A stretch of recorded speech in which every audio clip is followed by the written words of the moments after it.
Based on these images, the break is severe. This wasn't an accident, Mrs. Wentworth. We need to ensure you are safe.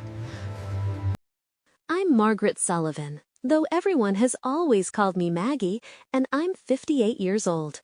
For most of my life, I was the head librarian at the Charleston County Public Library, a position I held with pride for over 20 years.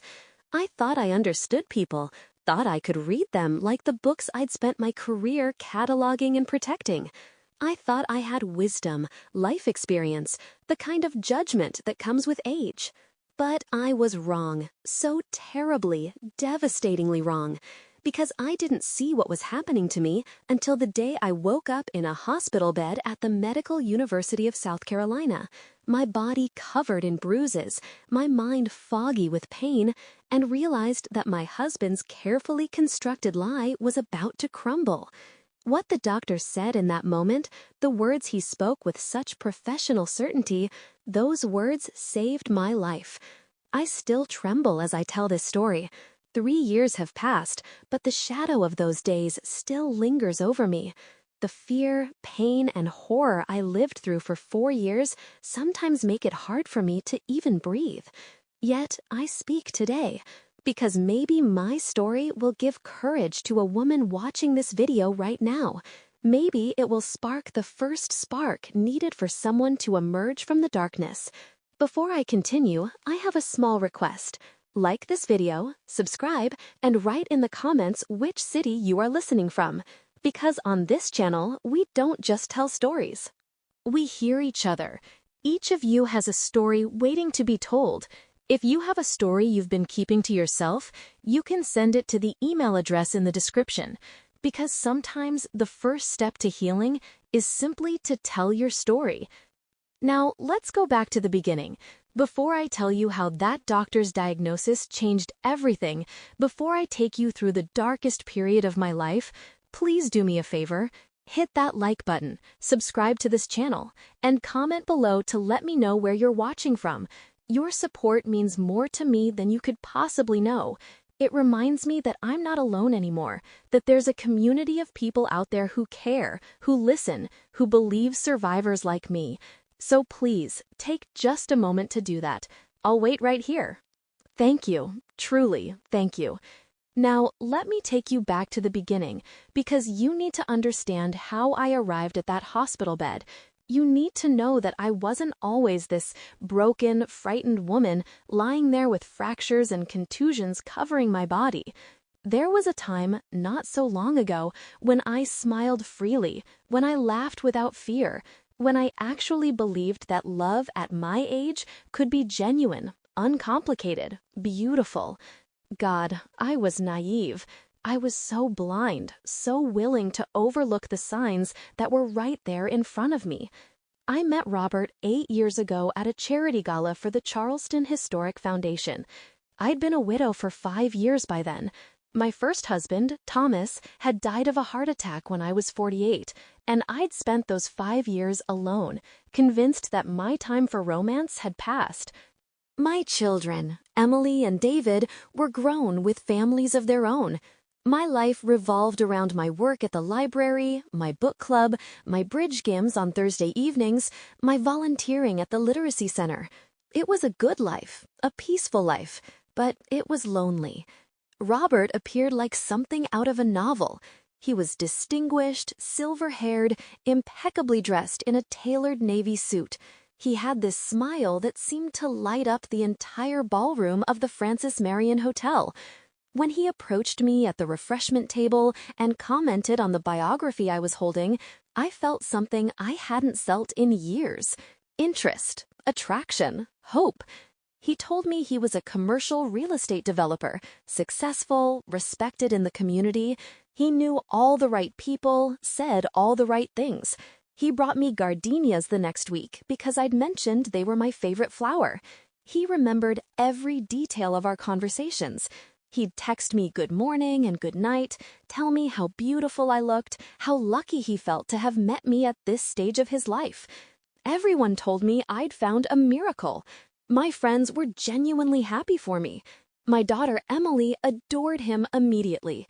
My son David shook his hand firmly at our first family dinner and said, "You take care of my mother, sir." And Robert looked him straight in the eye and promised he would. He promised. We got married 18 months after we met. The wedding was lovely, intimate, exactly what I wanted at this stage of life. We held it at Magnolia Plantation, surrounded by azaleas and live oaks dripping with Spanish moss. I wore a champagne-colored dress. He wore a gray suit. When we exchanged our vows, when I promised for better or worse, in sickness and in health, till death do us part, I believed every single word. I believed I'd finally found my second chance at happiness. I believed God had blessed me with a companion for my later years. The worst part? It came so much sooner than I ever could have imagined. It started 8 months after the wedding. 8 months. That's all the time it took for the mask to slip, for the real Robert Sullivan to emerge from behind that charming, distinguished exterior. We were having dinner at home, just a quiet Saturday evening. I'd prepared shrimp and grits, his favorite low-country dish, but apparently I'd made it too spicy. He took one bite and his entire demeanor changed. It was like watching a light switch flip. One moment he was my husband, the next moment he was someone I didn't recognize at all. Someone whose eyes went cold and dark, whose jaw clenched with barely contained rage. "You can't even cook a simple meal properly," he said, his voice low and dangerous. "What kind of wife are you, Margaret?" I laughed nervously, thinking he must be joking. "Honey, I can adjust the seasoning. Let me make you something else." That's when it happened. That's when his hand connected with my face for the very first time. The slap echoed through our dining room, and I stood there in absolute shock, my hand pressed against my burning cheek, unable to process what had just occurred. He'd hit me. My husband, this distinguished gentleman I'd married, had struck me across the face. "Don't you dare laugh at me," he hissed. "Don't you ever disrespect me like that again." I should have left right then and there. I should have walked out that door, driven to Emily's house, called the police. But I didn't. You want to know why? Because 30 seconds later, he started crying. Actual tears streaming down his face, dropping to his knees right there in our dining room, grabbing my hands and apologizing over and over again. "I'm so sorry, Maggie. I don't know what came over me. Work has been incredibly stressful. The Broad Street development deal is falling apart. I just snapped. I would never hurt you intentionally. You know I love you. Please forgive me. Please. It will never happen again. I promise you, it will never happen again." And I believed him. God help me, I believed him. I told myself it was a one-time thing, that everyone makes mistakes, that he was under tremendous pressure with his business. I made excuses for him. I blamed myself. Maybe I shouldn't have laughed. Maybe I should have been more careful with the seasoning. Maybe I'd somehow provoked him without realizing it. The next day, he came home with 24 white roses and a diamond tennis bracelet. He took me to Peninsula Grill for dinner. He held my hand across the table and told me I was the most important person in his life, that marrying me was the best decision he'd ever made. And I smiled.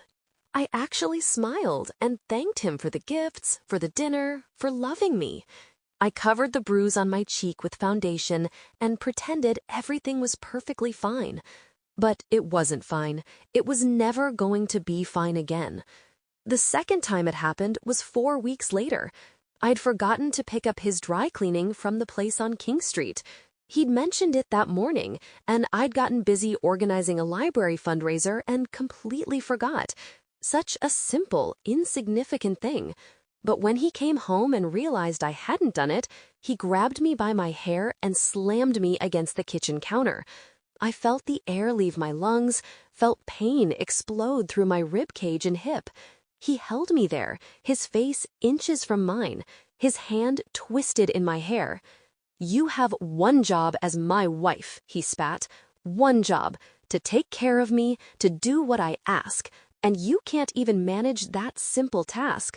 Then he shoved me to the floor and walked away like nothing had happened. I lay there on our kitchen tile, crying, confused, absolutely terrified. This wasn't my husband. This wasn't the man I'd married. But it was. He was both men. The charming, attentive husband in public and the monster behind closed doors.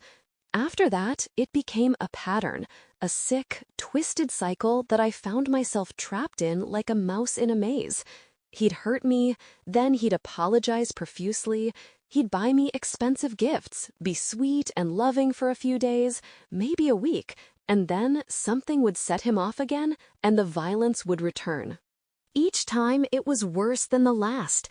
Each time I told myself it would be the final time. Each time I was wrong. He started isolating me from my friends and family. At first it was subtle, almost gentle.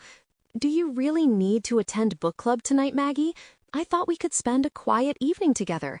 Then it became more controlling. "Why are you always on the phone with Emily? Am I not enough for you?"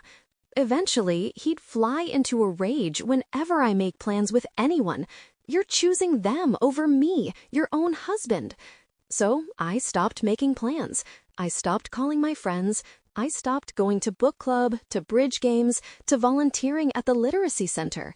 It was easier than dealing with his anger. My family was next. He'd pick fights right before family gatherings, making certain I was too upset or too bruised to attend. "Tell them you're not feeling well," he'd command. "Tell them you have a migraine or something." So I did. I made excuses. I canceled plans. My daughter Emily started calling less frequently, hurt that I kept bailing on Sunday dinners. I could hear it in her voice, the disappointment, the confusion. But what could I tell her? That my husband was beating me? That I was trapped?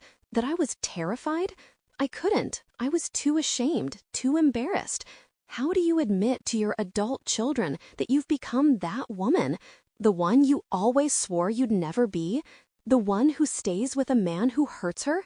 I'd always thought I was stronger than that.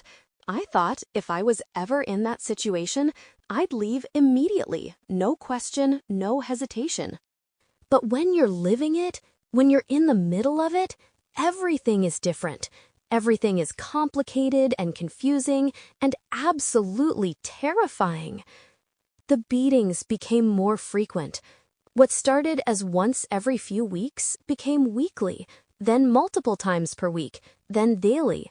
Every single day, he found a reason to hurt me. The house wasn't clean enough. Dinner wasn't ready precisely on time. I'd looked at him the wrong way. I'd said something that annoyed him. I'd breathed too loudly. It didn't matter what I did or didn't do. Nothing was ever right. Nothing was ever good enough. He'd punch me in the stomach where the bruises wouldn't show. He'd pull my hair until I thought he'd tear it from my scalp. He'd twist my arms behind my back until I heard tendons pop and strain. He'd kick me when I was down on the ground, helpless. And the entire time he'd tell me it was my fault, that I deserved it, that if I just listened to him, if I just did what I was supposed to do, he wouldn't have to discipline me. Discipline. That's what he called it. Like I was a child who needed to be taught a lesson. Like his violence was somehow justified, somehow my fault.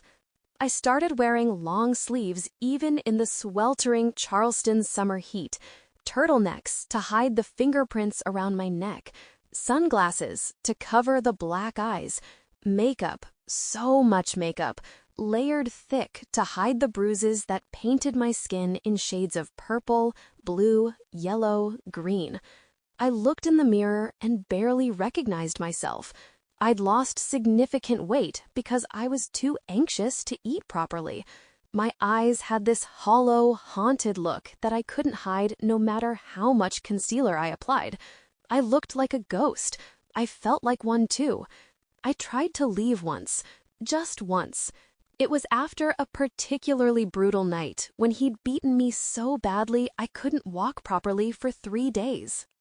I packed a small suitcase while he was at his office, took what little cash I'd managed to hide away, and went to a modest motel off Highway 17. I felt this surge of hope, of freedom, of possibility. I'd done it. I'd finally escaped. But he found me. I don't know how, but he found me within 7 hours. He showed up at that motel room door, and when I opened it thinking it was housekeeping, there he was. The look on his face, I'll never forget it as long as I live. Pure rage mixed with this possessive madness, this sense of ownership. He dragged me back home by my arm, his fingers digging into my skin so hard they left bruises that lasted for weeks. Once we were inside, he locked the door and beat me worse than he ever had before. He hit me with closed fists over and over, telling me I belonged to him, that I was his wife, that I had no right to leave, that if I ever tried to run again, he'd kill me. And I believed him. I absolutely believed him. "You're nothing without me," he screamed in my face. "No one else would want you. Look at you. You're pathetic, weak, worthless. Your children barely call you anymore. Your friends have forgotten about you. I'm all you have. Do you understand me? I am all you have." And in that moment, I believed that too. I believed I was trapped forever, that this was my life now, that I'd made my choice when I married him, and now I had to live with the consequences. I stopped thinking about leaving. I stopped hoping for anything better. I just survived, day by day, hour by hour, trying desperately not to do anything that would set him off, walking on eggshells in my own home. He threatened me constantly, his words as brutal as his fists. "If you tell anyone, I'll say you're losing your mind. No one will believe you. You have no proof whatsoever. It's your word against mine, and I'm a respected businessman in this community. You're just a hysterical older woman who can't handle her marriage." And he was right. I had no proof. He was calculated, methodical. He hurt me where it wouldn't show, or where I could easily cover it up. He was smart about it, deliberate. He knew exactly what he was doing. The financial control got progressively worse, too. He took over all our accounts, every single one. I had no access to money. He gave me a small household allowance, and I had to bring him receipts for everything I purchased. If I was even $5 over, he'd accuse me of stealing from him, and the punishment would be severe. I couldn't work anymore. He'd forced me to resign from my position at the library 6 months after we married, claiming he made sufficient income and that my place was at home. Without my own income, without any savings, without any financial independence whatsoever, I was completely dependent on him, completely under his control. This went on for 4 years. 4 years of daily abuse. 4 years of living in constant fear. 4 years of going to bed not knowing if I'd wake up the next morning. 4 years of sometimes wishing I wouldn't. There were nights I thought seriously about ending it myself. The pain, the fear, the absolute hopelessness of it all. It was too much to bear. I'd stand in the bathroom with a bottle of sleeping pills, thinking how easy it would be to just swallow them all and drift away into nothingness. No more pain, no more fear, no more him. But I couldn't do it. Some small part of me, some tiny spark that he hadn't completely extinguished yet, held on to the memory of who I used to be, who I could potentially be again if I could just survive long enough to escape. That spark kept me breathing, kept me going, even when I wanted nothing more than for it all to end. Then came the day that changed everything, the day referenced in the title you clicked on, the day I collapsed, the day he took me to the hospital, the day his carefully constructed lie started to unravel in the most spectacular way possible. It was a Wednesday evening. I remember because Wednesdays were always particularly bad. He'd come home from work in a foul mood every Wednesday without fail. Something about midweek stress, difficult clients, problems with contractors. And when he was stressed, I paid the price. I always paid the price. I'd made dinner exactly the way he preferred it. Herb-crusted lamb chops, roasted fingerling potatoes, haricot vert with almonds.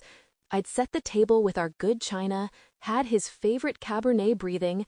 I thought maybe, just maybe, I could avoid his anger that night if everything was absolutely perfect. But nothing was ever perfect enough for Robert Sullivan. He took one bite of the lamb and made a face of disgust. "This is overcooked. What did you do to it?" "I cooked it exactly how you like it," I stammered, my heart already racing with fear. "Medium rare, just like always." "It's ruined," he said, his voice going dangerously cold. "You can't do anything right, can you, Margaret?" He stood up from the table, and I knew what was coming. I tried to back away, but there was nowhere to go in our dining room. He grabbed me by the throat and slammed me against the china cabinet. My head hit the wood with a sickening sound, and I saw stars exploding across my vision. "I work all day to provide for you," he growled, his face inches from mine, his hand squeezing my throat tighter and tighter. "And this is the thanks I get? A ruined dinner?" He threw me to the ground and started kicking me. My ribs, my back, my legs. I curled into a defensive ball, trying desperately to protect my vital organs, crying and begging him to stop, pleading with him. But he didn't stop. He was beyond rage, beyond any kind of reason. He kicked me again and again, and I felt something crack in my chest. The pain was absolutely blinding, white-hot and all-consuming. Then he pulled me up by my hair and started punching me in the face. I felt my nose break, felt blood pouring down my face, filling my mouth with that terrible metallic taste. One punch connected directly with my temple, and the world started to spin violently. My vision blurred and darkened at the edges. I heard him screaming at me, but his voice sounded far away, like I was underwater and drowning. "You worthless piece of trash! You ruin everything! I should have never married you!" Another punch. Another explosion of pain radiating through my skull. And then nothing. Everything went completely black. I didn't feel myself hit the floor. I didn't feel anything at all. I just disappeared into the darkness, and part of me hoped I'd never come back. I don't know how long I was unconscious. It could have been minutes or hours. I had no way of knowing. But when I started to come to, groggily and with immense difficulty, I wasn't on the dining room floor anymore. I was moving, jostling uncomfortably. I tried to open my eyes, but one of them was swollen completely shut. Through my one working eye, I could barely make out that I was in a car, his Mercedes, and he was driving frantically, muttering to himself in obvious panic. "Damn it! Damn it! Damn it! Wake up, Margaret! Come on, wake up! Don't you dare die on me! Not now! Not like this!" I tried to speak, but my mouth wouldn't work properly. Everything hurt. Every breath sent sharp, stabbing pains through my chest.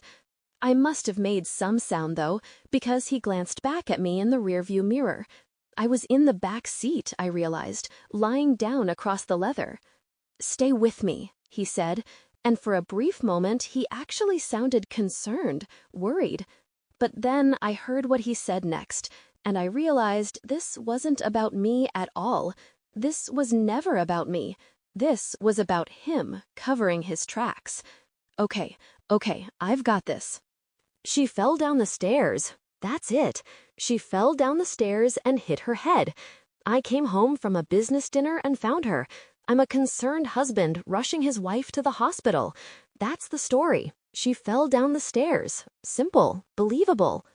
He kept repeating it over and over, practicing his lie, fine-tuning it, making absolutely certain he had all the details perfect. I lay there in the back seat, drifting in and out of consciousness, listening to him construct the narrative that would explain away my injuries. The stairs. Of course, it's always stairs or walking into doors or being clumsy. The oldest excuse in the abuser's handbook, and it works far too often. Through the haze of pain and confusion, I felt something unexpected, a tiny spark of hope. He was taking me to the hospital. I'd be around other people, doctors, nurses, medical professionals who might ask questions, people who might see through his lie. This could be my chance, maybe my only chance. But that hope was immediately crushed by overwhelming fear. What if they didn't believe me? What if they believed him instead? He was right there with me. He'd control what I said, who I talked to, what story was told. And even if I did manage to tell someone the truth, what then? He'd promised he'd kill me if I ever tried to leave. What would he do if I exposed him? If I got him in trouble? If I destroyed his reputation in the community? I must have passed out again, because the next thing I knew, there were bright fluorescent lights and voices and people moving rapidly around me. The emergency room at Musk. I was on a gurney being wheeled down a long corridor. I tried to focus, tried to understand what was happening, but everything was so confusing, so incredibly painful. My entire body felt like one enormous bruise. I heard his voice, loud and clear, playing the role of concerned husband absolutely perfectly. Please help her. I came home from dinner and found her at the bottom of the stairs. She must have fallen. There was blood everywhere. Please, you have to help my wife. Such a convincing performance, such genuine-sounding panic and worry. If I didn't know better, if I hadn't just lived through what really happened, I would have believed him myself. He was that good at lying. They transferred me to a bed in the emergency department. A nurse started checking my vitals while a doctor began examining me. Robert was hovering nearby, playing his part beautifully, holding my hand gently, stroking my hair. So gently, nothing like the way he'd yanked it earlier, telling me everything would be okay, telling the medical staff how worried he was about me, how much he loved me. The doctor started asking questions, standard protocol. "Mrs. Sullivan, can you tell me what happened?" I opened my mouth, looked at Robert standing right there beside me, and felt the words die in my throat before I could speak them. His eyes were locked on mine, and even though his expression looked concerned and loving to everyone else, I could see the warning in his gaze, crystal clear. Don't you dare. Don't you say a single word. Before I could respond, he jumped in smoothly. She fell down the stairs. I wasn't home when it happened, but when I got there, she was unconscious at the bottom. We have hardwood stairs, and she must have slipped somehow. She's been saying they need those non-slip treads, but I kept putting it off. This is my fault for not installing them sooner. The doctor nodded, making notes on his tablet, but the nurse, a woman probably in her late 50s with kind, intelligent eyes, kept looking at me with this expression I couldn't quite read. Concern? Suspicion? I couldn't tell. "Ma'am," the nurse said gently, addressing me directly, "can you tell us in your own words what happened?" I looked at her, then at Robert, then back at her. I wanted to scream the truth. I wanted to tell them everything, every horrible detail of the past 4 years. But the fear was too strong, too paralyzing. He was right there next to me, listening to every word I might say. If I said anything, if I told the truth, what would he do to me once we got home? How much worse would it be? I don't remember, I whispered, my voice barely audible even to myself. I remember being at the top of the stairs, and then nothing. Just nothing. Robert squeezed my hand, and to anyone watching, it would have looked like a gesture of comfort and support. I don't remember, I whispered, my voice barely audible even to myself. I remember being at the top of the stairs, and then nothing. Just nothing. Robert squeezed my hand, and to anyone watching, it would have looked like a gesture of comfort and support. But I felt how hard he was squeezing, the pressure of his fingers grinding the bones together. Another warning, another threat. "It's okay, sweetheart," he said, softly, tenderly. "You're safe now. They're going to take excellent care of you." The doctor ordered X-rays and a CT scan immediately. "We need to check for fractures and internal bleeding. Mrs. Sullivan, can you tell me if you're experiencing pain anywhere specific?" "Everywhere," I managed to say. "Everything hurts." They had to cut off my blouse and cardigan to examine me properly, and that's when I saw the nurse's expression change dramatically. She'd uncovered my torso, and even I could see what she was looking at. Bruises everywhere. My entire torso was covered in bruises of vastly different colors. Fresh purple ones from tonight, yellowing ones from last week, greenish ones from the week before that. A complete roadmap of abuse painted across my skin in Technicolor horror. The doctor's demeanor changed too, shifted noticeably. He looked at the bruises carefully, then at Robert, then at the nurse. Something unspoken but clearly understood passed between them. "These bruises," the doctor said carefully, choosing his words with precision, "they appear to be in various stages of healing. Some are quite old, weeks old at least." Robert didn't miss a beat, didn't even pause. "My wife has always been clumsy, I'm afraid. She bruises very easily, too. She's always bumping into things, tripping over furniture. I tell her constantly to be more careful, but you know how it is." He laughed, actually laughed, like my injuries were just an amusing quirk of my personality, like I was some silly, accident-prone woman who couldn't navigate through her own house without hurting herself repeatedly. But the doctor wasn't laughing. Neither was the nurse. They exchanged another significant look, and I could see wheels turning in their minds. Then the nurse said firmly, "We're going to take you for those scans now, Mr. Sullivan. You'll need to wait here." "I want to go with her," Robert protested immediately. "She's my wife. She needs me with her." "Hospital policy," the nurse said, her voice leaving no room for argument. "You can wait in the family waiting area. We'll come get you when she's back." I saw frustration flash across his face, saw anger brewing just beneath the surface, but he couldn't argue without looking suspicious. Okay, fine.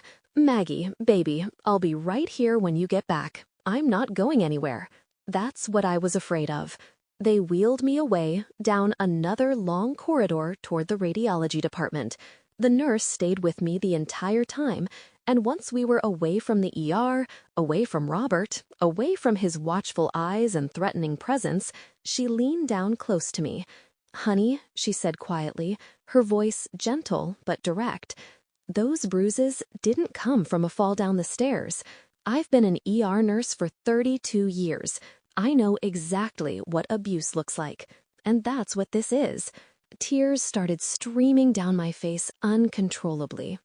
I couldn't hold them back anymore, couldn't maintain the pretense any longer. "It's okay," she continued softly. "You're safe right now. He can't get to you here. But I need you to tell me the truth. Did your husband do this to you?" I wanted to say yes. I wanted to tell her everything, every horrible detail of the past 4 years. But the fear was still there, absolutely paralyzing me, wrapping around my throat like Robert's hands had done so many times before. "I can't," I whispered, my voice breaking. "He'll kill me. You don't understand. If I say anything, he'll kill me. He's promised me that so many times." "We won't let that happen," she promised, her hand gently squeezing mine. "We have security protocols. We have resources specifically for situations like this. We can help you, but you have to tell us the truth. You have to let us help you." The X-ray technician came in then, and the conversation had to stop temporarily. They took images of my head, my chest, my ribs, documenting every injury with clinical precision. Then they took me for a CT scan, sliding me into that enormous machine that hummed and clicked around me. The whole time, my mind was racing frantically. Should I tell them? Could I tell them? What would happen if I did? What would happen if I didn't? When they brought me back to the ER, I was placed in a different room than before, a private room instead of the open bay where I'd been initially. Robert was there, of course, standing by the bed, that fake, concerned look still perfectly plastered on his face like a mask. "How is she?" he asked the nurse. "What did the tests show?" "The doctor will be in shortly to discuss the results," the nurse said coolly, professionally, giving nothing away. The minutes that followed felt like hours, each one stretching out endlessly. Robert held my hand, stroked my hair, played his part flawlessly. But every few seconds, when he was absolutely certain no one was looking, he'd lean in close and whisper warnings directly into my ear, his breath hot against my skin. "Remember what I told you. You fell down the stairs. That's all. That's the only story. You say anything different and you know exactly what will happen. I'll make what I did tonight look like absolutely nothing compared to what I'll do to you. Do you understand me?" I nodded slightly, too terrified to do anything else, too broken to fight back. Then the doctor came back in, holding a tablet with my test results displayed on it. And this is where everything changed. This is where my life, my nightmare, took a turn I never could have anticipated in a million years.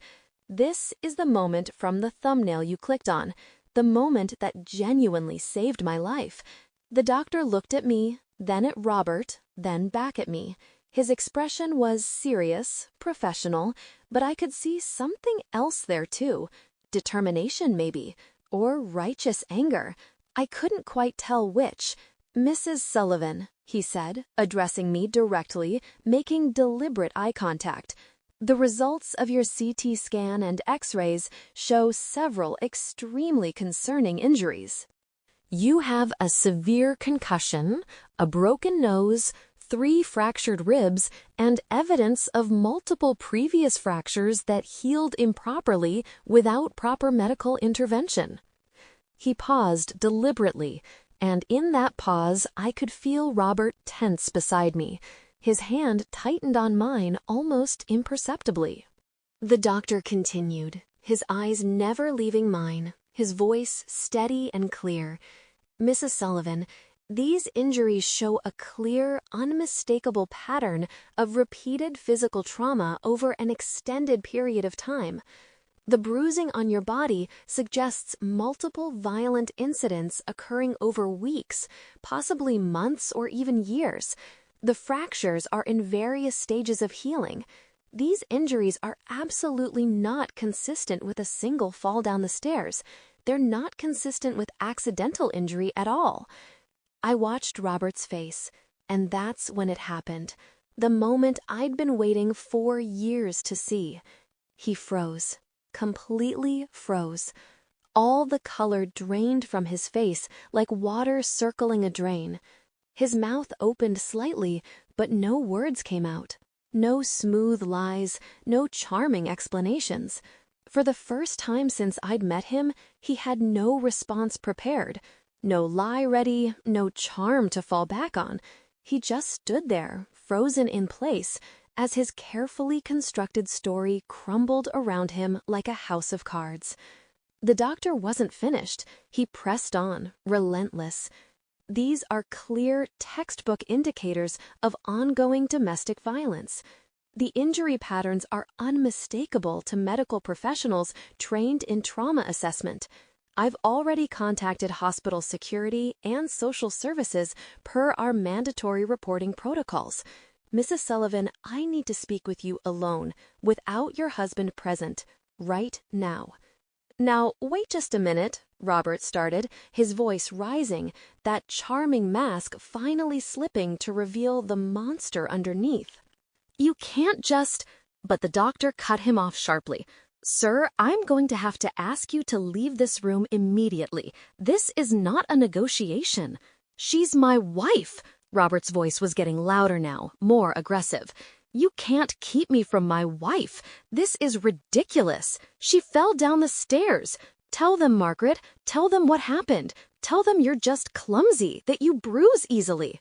"Sir, you need to leave now," one of the security guards said firmly, stepping forward. They'd appeared in the doorway like they'd been waiting just outside, which they probably had been. "I'm not leaving without my wife." Robert was fully losing control now, his true nature on full display. "Sir, if you don't leave voluntarily right now, we will physically escort you out and contact the Charleston Police Department. Your choice. Make it quickly." Robert stared at me for a long, terrible moment. I could see him, calculating, trying desperately to figure out his next move, how to regain control of this rapidly deteriorating situation. Then he seemed to make a decision. He'd leave, but he'd make absolutely certain I knew this wasn't over, not even close.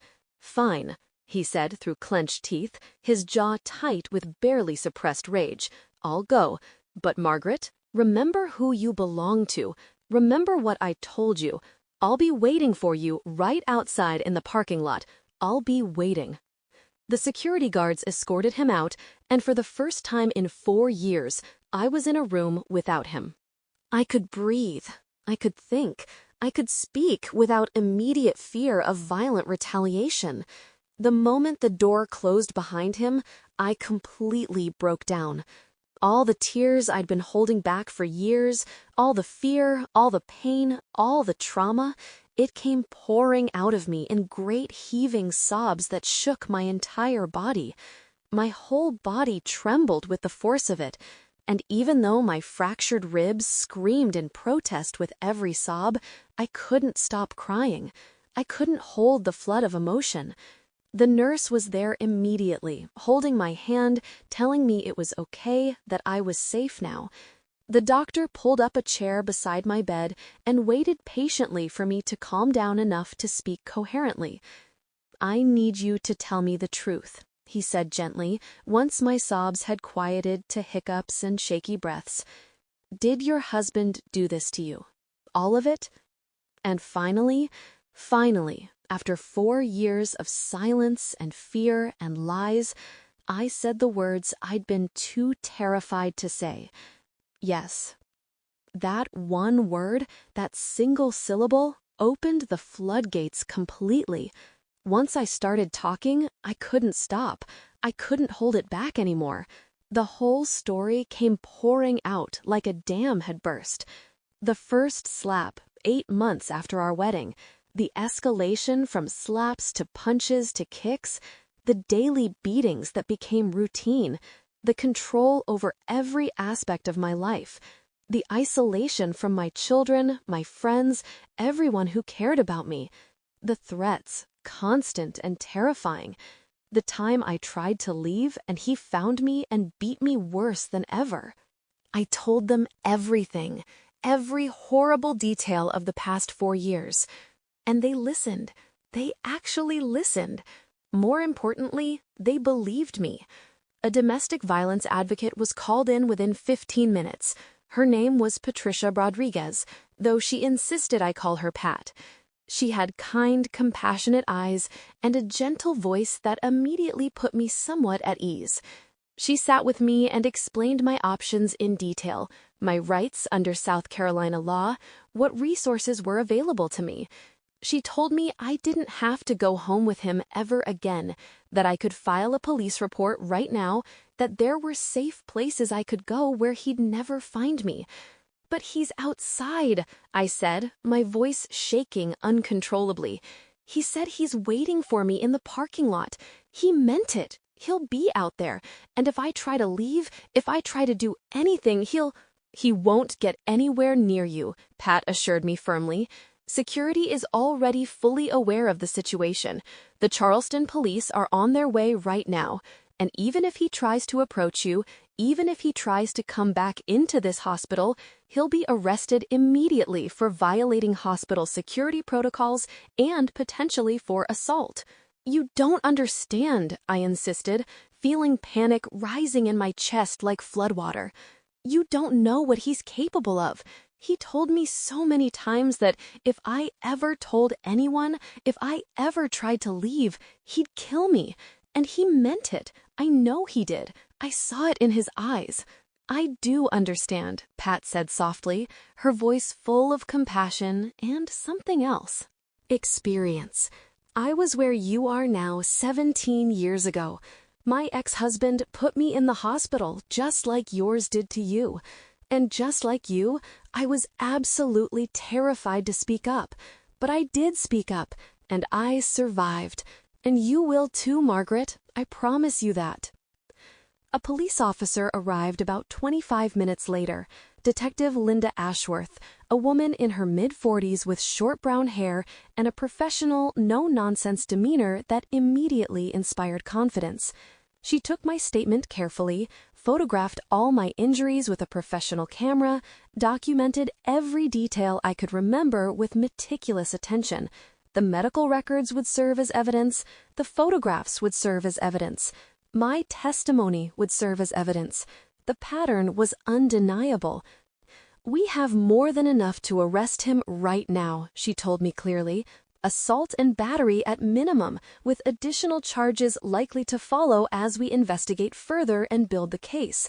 Mrs. Sullivan, is that what you want? Do you want us to arrest your husband? What I wanted? For 4 years, I hadn't been allowed to want anything at all. For 4 years, my wants, my needs, my very existence had been controlled entirely by him. And now, someone was actually asking me what I wanted? Yes, I said, my voice stronger than I'd heard it in years. Yes, I want him arrested. I want him to pay for what he did to me. I want him to never be able to hurt me again. Ever. Then that's exactly what we'll do, Detective Ashworth said. He's still in the hospital parking lot. We'll take him into custody immediately, and we'll also be filing for an emergency protective order, which means he legally cannot come near you, contact you, or attempt to communicate with you in any way whatsoever. If he violates that order, he goes straight to jail, no questions asked. They asked if I had anywhere safe to go. I told them about my children, Emily and David, who I hadn't spoken to properly in over a year because Robert had systematically isolated me from them. Pat offered to call them for me, to explain the situation, to let them know what had happened. They're going to be so disappointed in me, I said, fresh tears streaming down my bruised face. They're going to think I'm so stupid for staying with him, for letting this happen to me, for not telling them sooner. They're not going to think that at all, Pat interrupted, gently but firmly. They're going to be relieved that you're alive and that you're finally getting the help you need and deserve. Trust me on this. The people who love you, they just want you safe. That's all that matters to them. She was absolutely right. When my daughter Emily answered the phone and Pat explained what had happened, I heard my daughter scream. Not in anger at me, but in absolute horror at what I'd been living through. Within 40 minutes, both of my children were at the hospital, rushing into my room with tears streaming down their faces, their own families in tow. Emily grabbed my hand so gently, like she was afraid I might break into pieces. "Oh, Mom," she sobbed. "Oh, Mom, why didn't you tell us? Why didn't you say something? Anything?" "I couldn't," I whispered. "I was so scared, and I was so ashamed. I didn't want you to know that I'd let this happen to me, that I'd become that woman." "You didn't let anything happen," my son David said firmly, his voice thick with emotion and barely suppressed rage. "This is not your fault, Mom. None of this is your fault. He did this. He's the monster, not you. Never you." They stayed with me while I gave my detailed statement to Detective Ashworth. They were there when she came back an hour later to tell me that Robert had been arrested in the parking lot. He'd actually tried to run when he saw the police approaching him, which added evading arrest and resisting arrest to his charges. They'd found threatening texts on his phone, messages to his business associates where he'd bragged about keeping his wife in line, even photos he'd taken of me after some of the beatings, like trophies.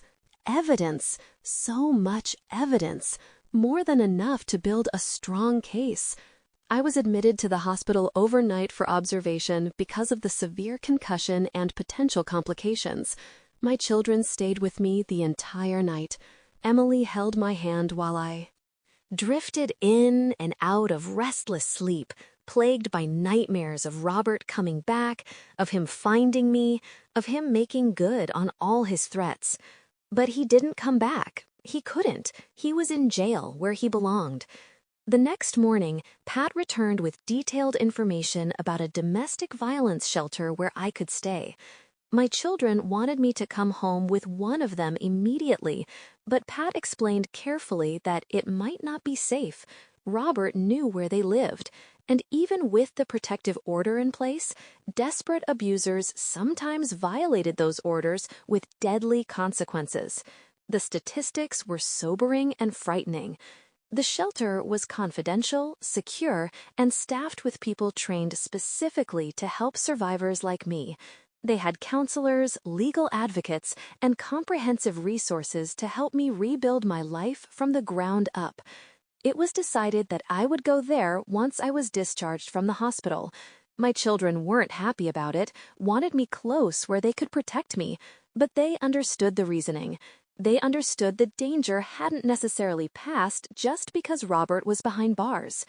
Over the next several weeks, everything happened incredibly fast, almost overwhelmingly so.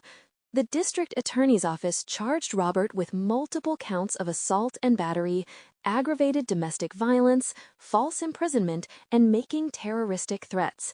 The evidence against him was absolutely overwhelming. My medical records spanning years, the photographs from the hospital, the statements from the doctor and nurses who treated me, the texts on his phone, the photos he'd kept like some kind of sick trophy collection. Even testimony from neighbors who'd heard me screaming and crying but hadn't known what to do, hadn't wanted to interfere in a domestic situation. His bail was set exceptionally high, but I was terrified he'd somehow post it. I lived in fear every single day that he'd get out, that he'd find me at the shelter, that he'd make good on his promise to kill me. But he didn't make bail. His parents, horrified when they learned the truth about what their son had done, refused to help him. His business associates distanced themselves rapidly. His country club membership was revoked. He was alone, isolated, just like he'd made me feel for 4 years. I started intensive therapy at the shelter. Twice a week at first, then 3 times a week as my therapist, Dr. Eleanor Barnes, recognized the severity of my trauma. Dr. Barnes specialized in trauma and PTSD, and she helped me understand that what I'd experienced wasn't just abuse. It was systematic torture. Calculated, deliberate torture designed specifically to break me down completely, to destroy my sense of self, to make me believe I was worthless and deserved everything he did to me. "You survived," she told me during one of our early sessions, her voice full of conviction. "Do you understand how incredibly strong you had to be to survive what you went through? Most people can't even imagine enduring that level of sustained trauma for 4 years. But you did. You survived. And now you get to heal. You get to reclaim your life." But healing was so much harder than I ever could have imagined. The physical injuries healed relatively quickly, at least on the surface. My ribs mended over several weeks. My nose was set properly by a specialist. The bruises faded gradually, disappearing from my skin but never from my memory. But the psychological damage, the emotional trauma, that ran so much deeper than anyone could see. I had nightmares every single night, without fail. Vivid, terrifying nightmares where I was back in that house, back in that hell. Panic attacks struck without warning. I'd flinch violently if someone moved too quickly near me. I couldn't be in a room with the door completely closed. I couldn't stand having my back to a doorway. I was constantly on high alert, constantly scanning for danger, constantly waiting for Robert to appear somehow. The fear had become hardwired into my nervous system. The other women at the shelter understood in a way no one else could. They'd lived through their own versions of hell, their own nightmares. We'd sit together in the common room late at night, sharing our stories, crying together, supporting each other through the darkest moments. There was no judgment there. No one asked why we stayed or why we didn't leave sooner. We all knew the answers to those questions were complicated, painful, and deeply personal. We all understood that leaving wasn't as simple as people who've never experienced abuse seem to think it is. I reconnected with my family during this time. Emily and David visited me at the shelter as often as they were allowed under the security protocols. Emily cried every single time she saw me, apologizing over and over for not realizing what was happening, for not pushing harder when I'd made excuses or canceled plans. "You have absolutely nothing to apologize for, sweetheart," I told her repeatedly. Robert was exceptionally good at hiding it, and I was good at pretending everything was fine. This wasn't your fault. None of this was your fault. David was different. He didn't cry in front of me, but I could see the rage and pain burning in his eyes every time he looked at me, every time he saw evidence of what Robert had done. "I want 5 minutes alone with him," he'd say, his hands clenching into tight fists. "Just 5 minutes. That's all I need." "David, no," I'd tell him firmly. "He's not worth it. He's going to prison. That's justice enough." But was it justice enough? I wasn't entirely sure. No amount of prison time could give me back the 4 years he'd stolen from me. No sentence could erase the trauma, the fear, the pain that would stay with me for the rest of my life. But it was something. It was accountability. It was him finally facing real consequences for what he'd done. The trial was scheduled for 7 months after his arrest. 7 months of waiting, of preparing, of reliving every horrible moment so I could testify against him in court. The prosecutor, District Attorney Catherine Brennan, met with me multiple times to prepare me thoroughly for what to expect. "He's going to have a defense attorney," she warned me bluntly. "That attorney is going to try to discredit you, to make it seem like you're lying or exaggerating. They might bring up your mental health, your emotional state. They might try to paint you as unstable or vindictive. Mrs. Sullivan, are you prepared for that? It's not going to be easy." Was I prepared? I honestly didn't know. But I knew I had to do this. I had to face him in court. I had to tell my story publicly. Not just for me, but for every other woman who'd ever suffered in silence. For every victim who was too afraid to speak up, too afraid to come forward. "I'm ready," I said, even though I wasn't entirely sure I was. "I'll do whatever it takes." Those 7 months were some of the most difficult of my entire life. I was living in the shelter, attending intensive therapy 3 times a week, trying desperately to process 4 years of concentrated trauma while simultaneously preparing to face my abuser in court. I filed for divorce immediately, an emergency divorce on grounds of abuse and cruelty. Robert tried to contest it from jail, tried to drag it out, tried to maintain some level of control over me even from behind bars. But the evidence was far too strong. The divorce was granted within 4 months. I took back my maiden name. Margaret Sullivan died in that hospital. Margaret Chin was being reborn. I started rebuilding my life, piece by careful piece. I got a part-time job at an independent bookstore near the shelter. It was quiet, peaceful work. I was surrounded by books and stories and the possibility of different endings than the one I'd been living. My coworkers were kind and didn't ask too many questions about why I sometimes jumped at sudden noises or why I always positioned myself where I could see both the door and the windows. I reconnected slowly with my old friends from the library, from book club, from my previous life. It was awkward at first. They didn't know what to say, how to act around me. They felt guilty for not realizing what was happening, for not being there for me when I needed them most.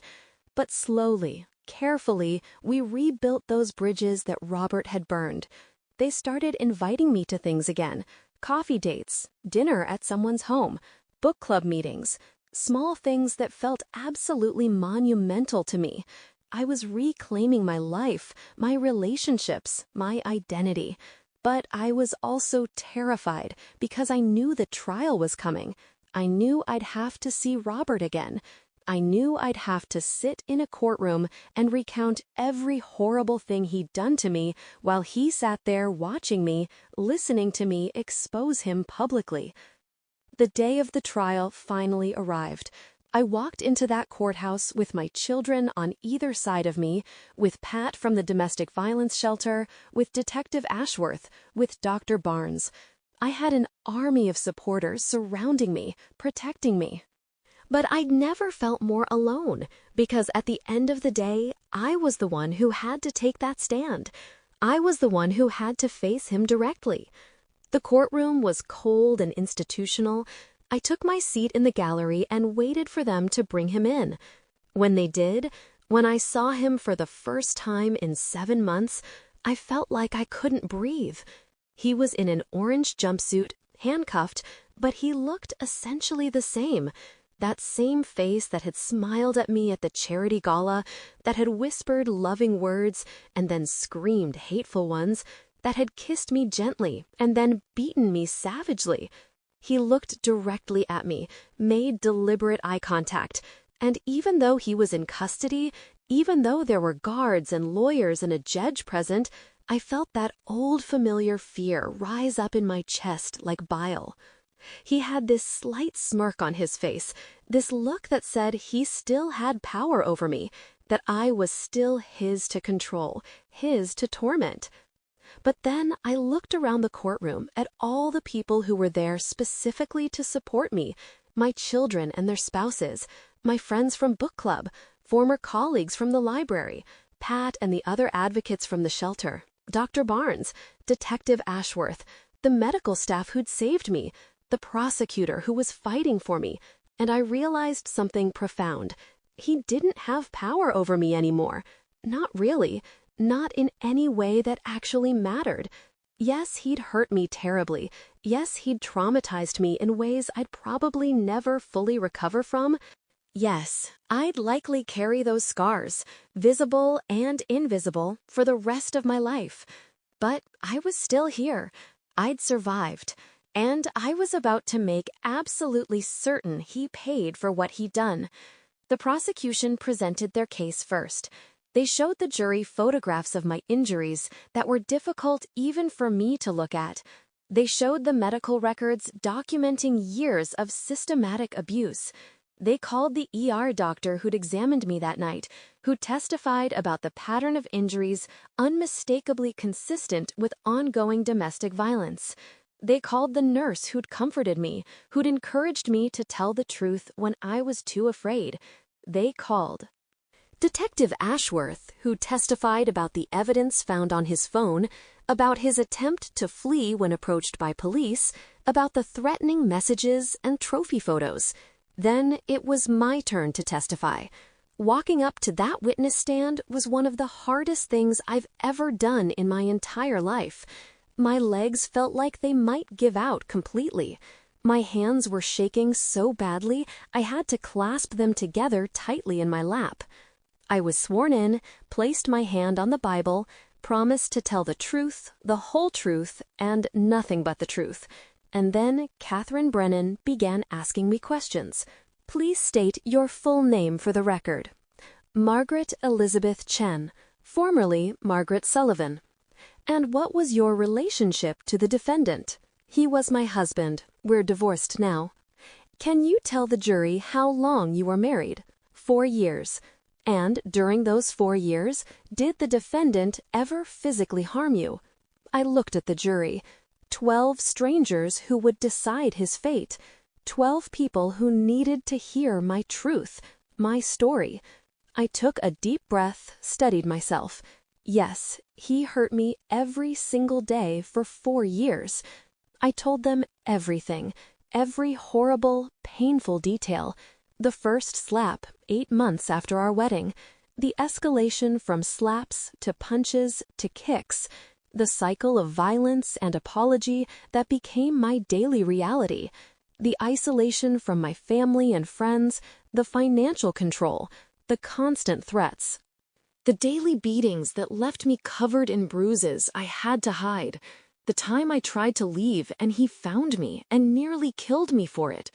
The night he beat me so badly I lost consciousness and he took me to the hospital, lying about what happened, trying desperately to cover his tracks.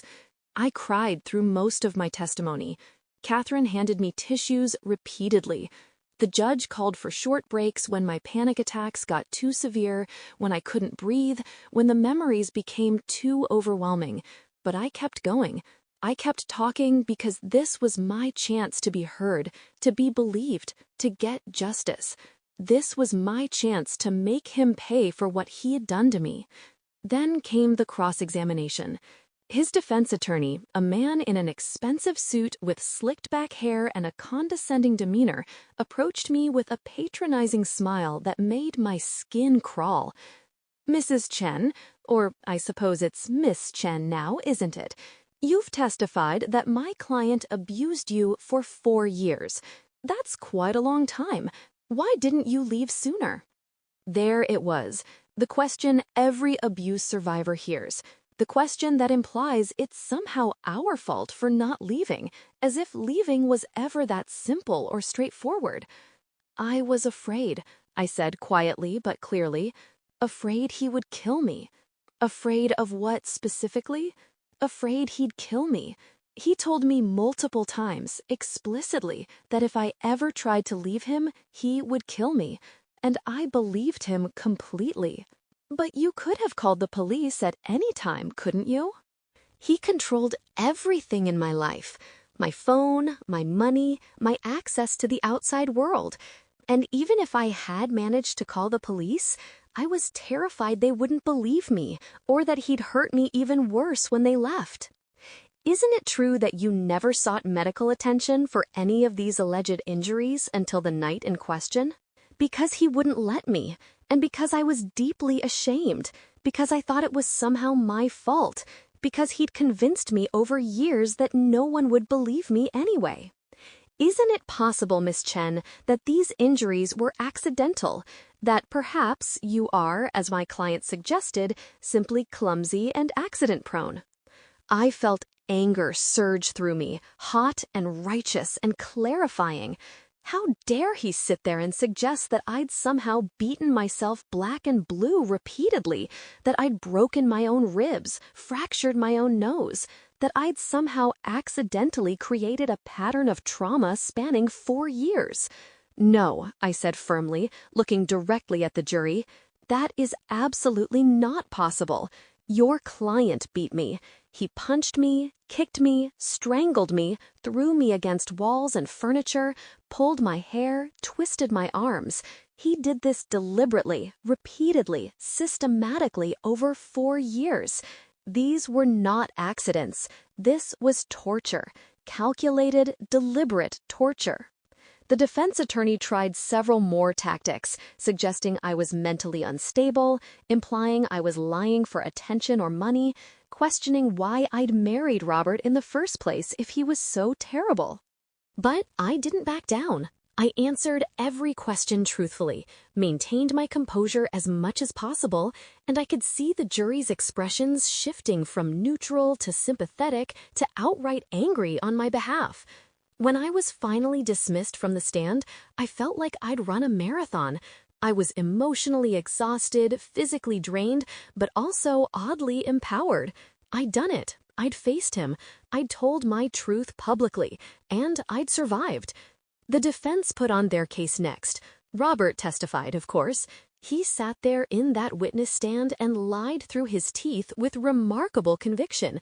He claimed I was mentally unstable, that I'd hurt myself repeatedly and blamed him, that I was vindictive because he'd wanted to end the marriage. He painted himself as the victim, as a man whose unstable wife had fabricated abuse claims to ruin his life and reputation. But the evidence didn't support his story in any way. The medical records didn't lie, the photographs didn't lie, the pattern of injuries spanning years didn't lie, the texts and photos on his phone didn't lie, and when Catherine cross-examined him, he got flustered, contradicted himself repeatedly, and eventually lost his temper on the stand, giving the jury a clear glimpse of the rage I'd lived with for 4 years. The trial lasted 8 days. The jury deliberated for 9 hours. When they came back with their verdict, I held Emily's hand so tightly I probably hurt her, but she didn't complain. In the case of the state of South Carolina versus Robert James Sullivan on the charge of assault and battery in the first degree, we find the defendant guilty. On the charge of aggravated domestic violence, we find the defendant guilty. On the charge of false imprisonment, we find the defendant guilty. On the charge of making terroristic threats, we find the defendant guilty. Guilty, guilty, guilty, guilty. He was found guilty on every single count. I watched his face as the verdict was read, and for the first time I saw real, genuine fear in his eyes.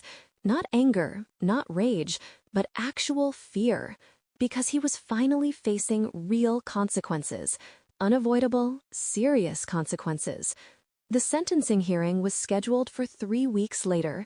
The judge allowed me to give a victim impact statement before determining his sentence. I'd written it carefully, revised it multiple times with Dr. Barnes's help, and when the day came, I stood before that judge and read every single word. Your Honor, my name is Margaret Chen, and Robert Sullivan stole 4 years of my life. He didn't just hurt me physically, though the scars from that will probably never fully fade. He hurt me psychologically, emotionally, spiritually. He destroyed my sense of self, my confidence, my ability to trust anyone. He made me believe I was worthless, that I deserved the abuse, that no one would ever believe me or care about what was happening to me. For 4 years, I lived in constant, unrelenting fear. I walked on eggshells in my own home. I went to sleep not knowing if I'd survive the night. I isolated myself from everyone who loved me because he'd convinced me I didn't deserve their love. I became a ghost of the person I used to be, and I very nearly didn't survive. But I want you to know, Your Honor, that I did survive. Despite everything he did to try to break me, to destroy me completely, I survived. And I'm here today to make absolutely sure he's held accountable for what he did, not just to me, but to send a clear message to every other abuser out there that domestic violence is not a private matter. It's a serious crime, and it will be punished. I will carry the trauma of what he did to me for the rest of my life. I have PTSD. I have nightmares almost every night. I have panic attacks. I flinch when people move too quickly. I can't be in a room with a closed door. These are the invisible scars he left on me, and they're just as real as the physical ones. But I also want you to know that I'm healing. I'm in therapy. I'm rebuilding my life piece by piece. I'm reconnecting with my family and friends. I'm reclaiming my identity, my independence. I'm not just surviving anymore. I'm living. And he doesn't get to take that away from me ever again. Your Honor, I ask that you impose the maximum sentence allowed by law, not out of vengeance, but out of a belief in justice, in accountability, in protecting other potential victims from experiencing what I experienced. Thank you. When I finished reading, there wasn't a dry eye in the courtroom. Even the judge looked visibly moved. The judge sentenced him to 18 years in prison with no possibility of parole for at least 12 years. Additionally, when he was eventually released, he would have to register as a violent offender, complete extensive anger management and domestic violence intervention programs, and would have a permanent restraining order keeping him away from me for the rest of our lives. 18 years. It seemed like both too much and nowhere near enough.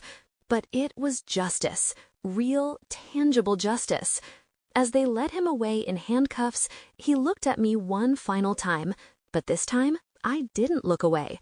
I stared right back at him, and I saw it. The exact moment he realized he'd truly lost, that he had no power over me anymore, that I'd won. Now, 3 years after that horrible night when I collapsed on my dining room floor, 3 years after he took me to the hospital and tried desperately to lie his way out of what he'd done, 3 years. After that doctor looked me in the eye and told me what I already knew but was too afraid to admit, I'm living a life I never thought possible. I have my own apartment now, small but entirely mine. I'm back to working part-time at the library in a different branch. I have genuine friendships. I have a strong relationship with my children and grandchildren. I still see Dr. Barnes regularly. The trauma doesn't just disappear, but I have tools now to manage it, coping mechanisms, support systems, and most importantly, hope. If you're watching this and you're in a similar situation, please know you deserve better. You deserve safety. You deserve love without fear. And there are people waiting to help you. You just have to take that first terrifying step and reach out. Thank you for listening to my story.